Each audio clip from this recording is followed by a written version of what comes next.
Ya, di video kali ini kita akan melanjutkan di video sebelumnya. Yang video sebelumnya kita sudah menginisiasi server kita.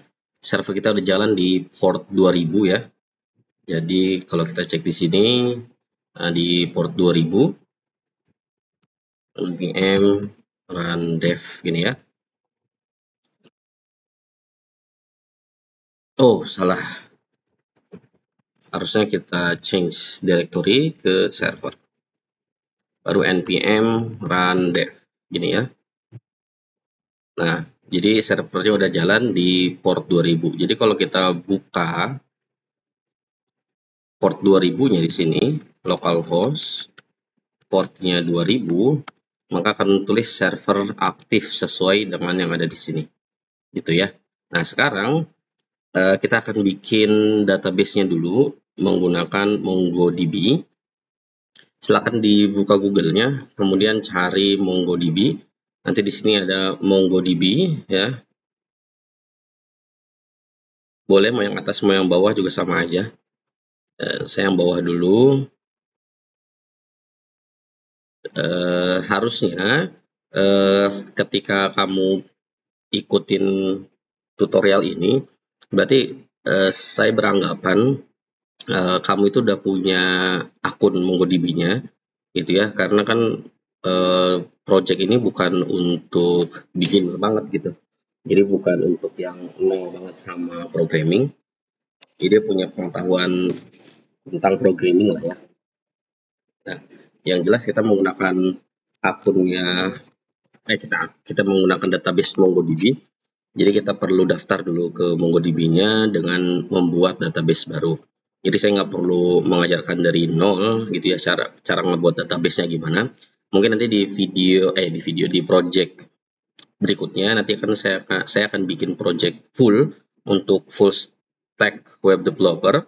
Jadi nanti dari awal sampai akhir bagaimana sih cara menjadi seorang full stack web developer dengan database-nya MongoDB, Postgres dan lain sebagainya. Nanti itu di awal, baru nanti saya ajarkan gimana caranya lengkap lah itunya tutorialnya. Jadi sekarang silakan masuk dulu ke akun MongoDB-nya karena saya sudah punya gitu ya. Tinggal login. Kalau belum punya sign up aja. Nah, ini oke.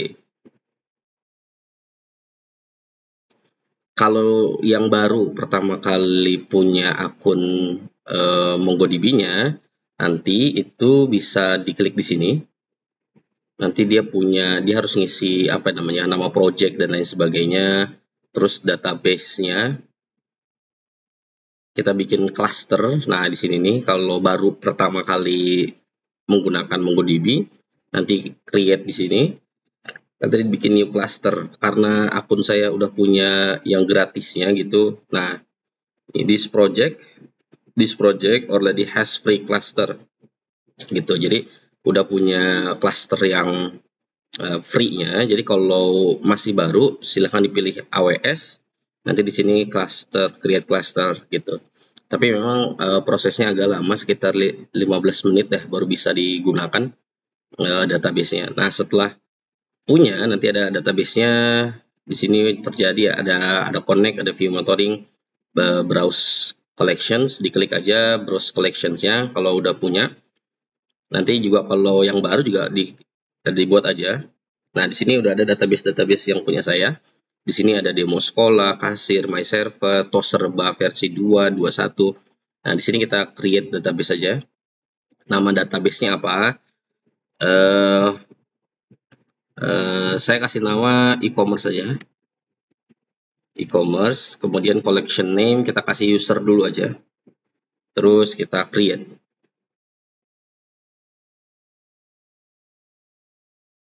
Ditunggu. Nah, di sini ada ya, kita udah punya database e-commerce. Kemudian di dalamnya itu ada satu apa namanya ini, datanya yang namanya user. Nanti diisi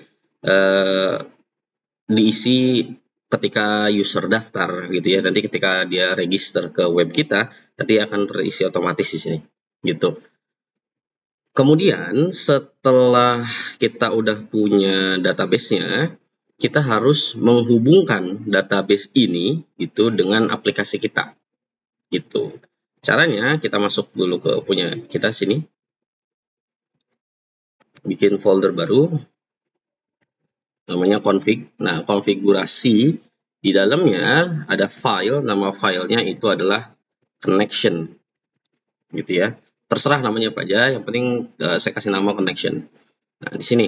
Kemudian pastikan juga kita sudah menginstal ini ya, dependencies Mongoose-nya.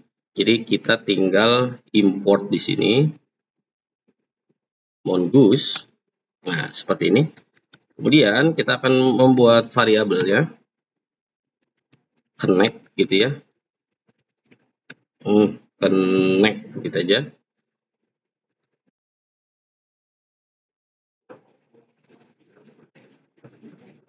Sorry, seperti ini.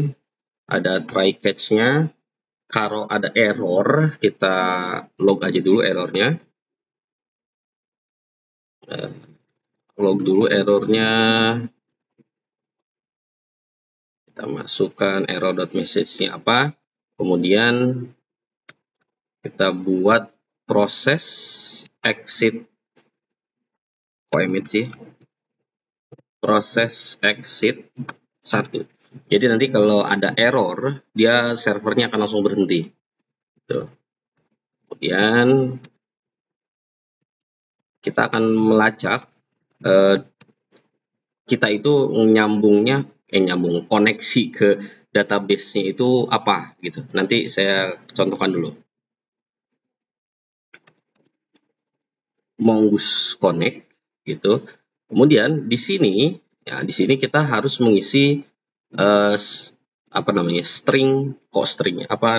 Kalau saya lihat di sini nih. Ini nanti di connect di sini. Nah, klik connect.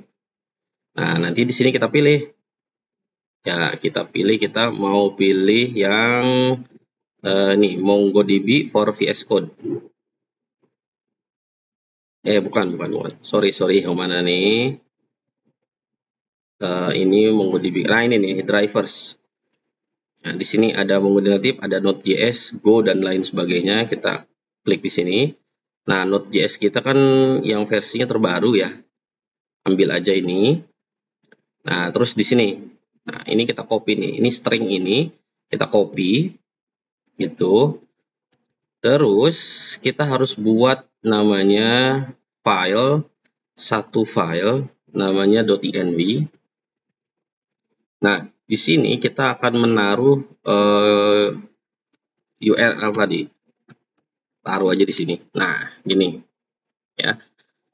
Di sini harus diganti passwordnya. Passwordnya yang sudah kamu buat tadi di awalnya gimana tuh passwordnya? Pasti ada diminta bikin password gitu ya.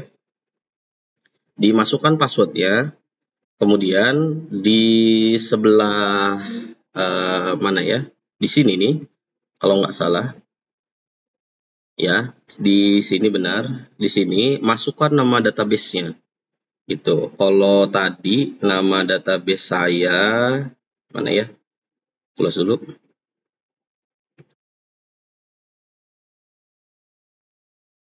Oke, database saya itu tadi namanya adalah e-commerce. Kita kopas aja ini. Kalau nggak bisa tulis aja e-commerce gini ya. Nah, e-commerce. Kemudian di sini ini diganti sama password kalian. Password kamu tuh apa passwordnya gitu ya. Nah, jadi nanti harus dimasukkan passwordnya apa. Gitu. Oke. Nanti di sini ketika connect ya, ini harus dimasukkan string ini. Jadi kita harus menggunakan proses karena kita pakai env gitu ya. Jadi masukkan proses .env .url. Nah, URL ini dari mana? URL ini dari sini. Gitu ya. Nah, jadi harus dimasukkan ini e-commerce gitu. Ini nama passwordnya. Oke, yang ini kita save dulu. Ini juga kita save dulu. Sip. Oke. Saya nggak bisa nunjukin passwordnya ya, nanti ketahuan juga database-nya seperti apa. Gitu. Nanti saya akan masukkan dulu database-nya, passwordnya. Ya, jadi masukkan dulu passwordnya. Setelah itu kita log dulu di sini. Jadi nanti di terminal kita muncul connection-nya gimana. Oke, salah ini. Tadi salahnya di mana ya? Aduh. Oke, connection connect. Ya, salah nih. Connect ikut yang ini nih. Connection. Terus kita masuk lagi connection. Klik host gini ya. Host seperti ini. Nah, kemudian kita export default connect gitu ya. Nah, connect ini dari sini. Oke, kita save dulu. Kemudian kita akan masukkan ke server. Setelah FDS kita masukkan connection gini, connect. Kemudian kita save, kita cek bisa apa enggak. Nah, jadi begini. Jadi dia akan masuk ke klasternya. Gitu. Nah, klasternya itu kalau kita cek di sini ada namanya kalau nggak salah ya. Harusnya sih ada namanya, cuman agak susah saya ngelihatnya kalau di sini. Nah, kita masuk ke cluster ini. Gitu. Nah, setelah itu, nah ini kan cluster kita tuh namanya. Cluster construct. Nah, ini di sini clusternya. Oke, setelah ini kita harus buat dulu model untuk user. Tapi sebelum masuk ke sana, setelah dia berhasil connect, ada satu lagi yang harus kita siapkan, itu namanya Postman. Jadi kalau saya udah punya Postman di VS Code-nya, udah terintegrasi sama Postman saya. Jadi yang belum punya Postman, silahkan bikin dulu akun Postman-nya, kemudian harus membuat workspace-nya dulu untuk kita. Gitu, karena nanti saya akan tunjukkan cara bikin workspace-nya. Gitu ya. Sampai sini oke dulu nih cara menghubungkan aplikasi ke Node.js.